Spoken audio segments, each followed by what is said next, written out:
Hey guys, welcome back to today's video. Today is Sunday, July 26th, 2020, and today I'm going to be taking a look at what I call a Democrat clean sweep. Essentially, we're going to be discussing the Democratic possibility of sweeping the White House, sweeping the United States Senate, and retaining their House majority following the 2020 election. So for all three of these things to happen, this would be very beneficial for a Biden administration. A number of things would definitely be passed immediately in the first 2 years, promptly before the 2022 midterms, and give the Democratic Party a lot of voting power as we proceed through, the next couple of months following the election. If we're looking at the possibility of Biden winning the presidency, it looks like he is going to win at this point. He has an 87% chance according to the JHK forecast, but then we go ahead and take a look at the Senate. The Democrats narrowed down to around a 56% chance. Overall, this is a little shaky. It would require Joe Biden to win the presidency if they were to hit 50 seats, meaning that they would break the tie with whichever vice presidential nominee that Joe Biden decides to pick. But it's still realistic for the Democrats absolutely to overall win the Senate, and the House of Representatives isn't even in question this time around. The Democratic Party has a 97.5% chance at retaining the House majority and holding on to roughly 235 seats in the House. The Republicans actually hit 200. I know they have with a couple of previous special elections. However, they will eventually have won it overall following the 2020 election, if this holds true. And the Democratic Party realistically does not have much to worry about in terms of the House majority. It's going to be a little bit difficult for the Democratic Party to gain as many seats as they gained in previous presidential elections. Maybe not 2016 because that was only 6 seats, but 2008 for sure. The Democratic Party gained numerous seats that put them at an even larger majority following the 2006 midterm elections. So for the Democrats to be at 235 is roughly around where I expect them to be, but that means the Republicans definitely could win back the House in 2022. This map is the same map that the Republicans have held since 2010. I think 2018 was the first time the Democrats came into the majority with this new House map, but it doesn't look like the Republican Party has any shot at winning back the House in 2020. So the House is pretty much already decided. We know the Democratic Party will likely carry seats. Looking at this, the Democratic Party started off back in March at an 83% chance at retaining the majority. Now they've bumped up to around a 98% chance at retaining the majority. So obviously it's almost impossible at this point for the Democratic Party to lose the House of Representatives. The presidential race gets a little bit trickier for the Democratic Party. They have around an 87% chance at winning. This comes as a result of Pennsylvania, Michigan, Wisconsin, surprisingly Iowa, Arizona, Florida, and North Carolina, all characterized as Biden states. These are all states that voted for him back in 2016, so these would all be flips. And some of these states I think are very surprising to say the least. Looking at obviously the Rust Belt makes sense. I think Arizona makes sense as well. But looking at Florida being an 83% chance for Biden to win, that's roughly his presidential estimate nationwide. Looking at North Carolina, a 70% chance. Obama couldn't even carry North Carolina in 2012. So for North Carolina to be presumably a Biden state, it was a Trump state based off polls and a lot of forecasts back in 2016. For Biden to be this far up is not a good sign for Donald Trump and a very good sign for the Democratic Party and its future in states such as North Carolina and Georgia. Georgia right now gives Donald Trump around a 52% chance at winning that state, which means it's absolutely competitive for the future elections and also 2020, which means the Democratic Party could very well carry Georgia. But with a House win, they could be definitely pushing a possible electoral college landslide, not just because of their House majority by any means, but it's because of the fact that Joe Biden is performing as well as the generic ballot. And if we saw what happened to the generic ballot back in 2018, the Democratic Party won the national popular vote by 8%. Hillary Clinton only won it by 2%. So for a 6% increase, this also mimics what we see in the polls, a 6% increase from 2016 data on Election Day.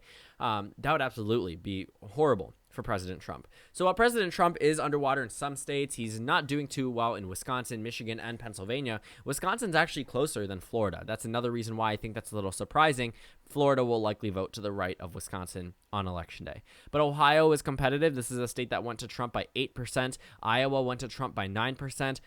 Texas went to Trump by 9% in 2016. So all three of these states are now competitive. Iowa is actually expected to go to Joe Biden, though it's a narrow margin. It has since flipped. Again, a number of these states have gone from being the favorite for Donald Trump to now being the favorite for Joe Biden. Florida included, if we not just Florida here, literally all parts of the country. Arizona, Donald Trump was leading throughout most of the campaign, and then now Joe Biden on top by a very large margin. Same can be said in North Carolina. Trump, closing up Trump, and then Biden took away very drastic lead in that state. And that's not the only one, but that's just one of many examples on this map of a narrowing electoral college map. So the electoral college seems to be locked down as well. Now, this is not saying, or this is not me being overly too optimistic for the Democratic Party, but I will say that they are at a very good standing. Hillary Clinton was not at this good of a standing back in 2016. I understand some people might like to bring up the Huffington Post 98% comment, or at least rating that they had, but that was one incorrect news source, and it was the mainstream media.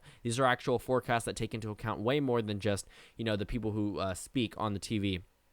And talk about the elections. This actually has to do a lot with statistical analysis and gives Joe Biden an 87% chance at the presidency.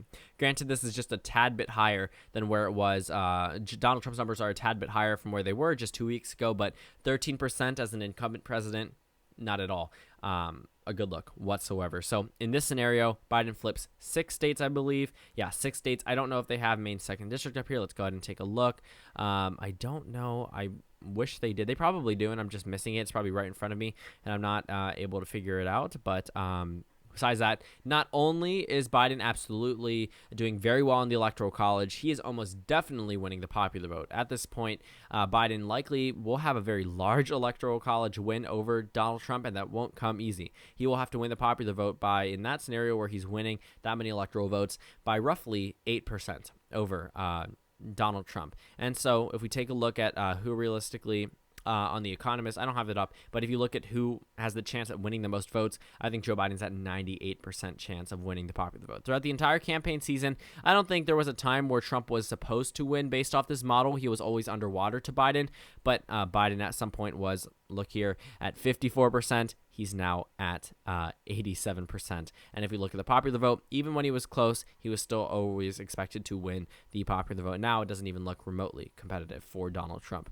So it looks like the House is gone. The presidential race might be gone as well. But the Senate is where the Republicans really can have their last stand, because Republicans seem to be doing a little bit better than Donald Trump in some states, but underperforming in others. Michigan, the Republicans are definitely underperforming, but it looks like the chances are around the same for a Democratic victory in Michigan, as well on the presidential level. So the reason why the Republicans have a better shot at the Senate than they do the presidential level is because they have a number of solid Republican states, or at least states that went to Donald Trump in 2016, that have competitive races. 2 races in Georgia, 1 in Iowa, 1 in Kansas, 1 in Montana, 1 in Arizona, 1 in North Carolina.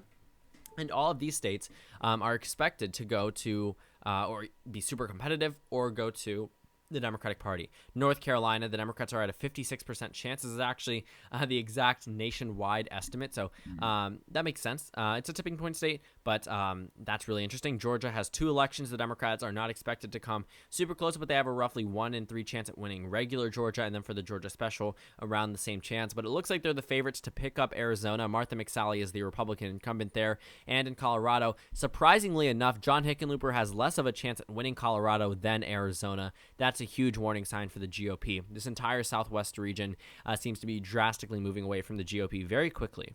In Texas, the Democrats don't have as much of a shot as they did before, but Alaska is actually slightly more competitive. Montana is absolutely competitive. Kansas is going to be competitive if Chris Kobach wins that nomination. In Iowa, it seems to be competitive as well, possible for Teresa Greenfield. So this map would actually end up, I believe, with a 50-50 tie. There would be 4 pickups for the Democrats: Arizona, Colorado, North Carolina, and Maine, and then 1 for the GOP in Alabama. That would reach 50-50, and if Donald Trump wins the election, the Republicans win the majority, and if Joe Biden wins, the Democrats win the majority. I think that's what they're banking on here. But the Democrats probably won't lose Michigan. They absolutely won't lose Virginia or New Mexico or Minnesota, or New Hampshire. So all of these states have pretty much been taken out of the GOP's possible poll of picking up seats in the presidential race. But for Maine, Susan Collins seems to have an only 39% chance at winning re-election there. If we're looking in North Carolina, Tom Tillis at a 44% chance at winning re-election there. So, 17% for Cory Gardner,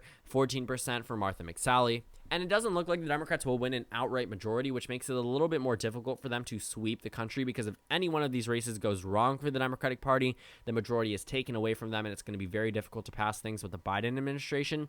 However, I do expect the Democrats to possibly do very well in Georgia's regular election, in Iowa and Montana, and depending on who the nominee is in Kansas, possibly there, and also Alaska. Kentucky doesn't really have a shot for Amy McGrath. She has around a 1% chance at ousting Senate Majority Leader Mitch McConnell. And Jamie Harrison, 5% chance in South Carolina. Cindy Hyde-Smith has a 99% chance at re-election. So some of those states that won't be competitive but are pipe dreams for the Democratic Party, it doesn't look like they're going to be too competitive in those races. So the Democrats have pretty much locked down the House. The presidential race seems to be getting more solid for the Democrats as the days continue, but the Senate is where the Democratic Party really could mess up their clean sweep, but it is possible. And at this point in time, it is likely. The forecast suggests that the Democrats will win the House, take back the Senate, and take back the White House, enough to cover all three. If you're wondering why we're not including the governor's races, is because they don't necessarily have a national ruling body. I understand they have the National Governors Association, but a lot of them stick to their own state, obviously, like they have to, and they all make decisions independent of one another, generally. So I wouldn't say that really means anything much for the balance of power nationwide, other than redistricting, but there's only a couple of governor races up, so it's not crucial for the Democrats. So thank you guys so much for watching this video. Make sure to comment down suggestions below. Subscribe on the left if you haven't already, and check out the Instagram and Twitter. On your screen, there should be a video that you can go ahead and watch if you want to, and then a playlist for my 2020 election prediction starting in 2020. Again, thank you guys so much for watching, and I will see you all tomorrow.